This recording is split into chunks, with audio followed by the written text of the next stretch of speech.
देखिए गाइस, आज हमारा रेसर कबूतर का बच्चा मर गया।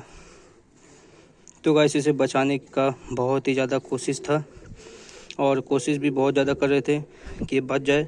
बहुत सारा इसका दवाई भी आप लोग को दिखाई भी, अपना लॉन्ग वीडियो अगर आप लोग नहीं देखे होंगे तो हमारे चैनल पर जाकर देख सकते हैं।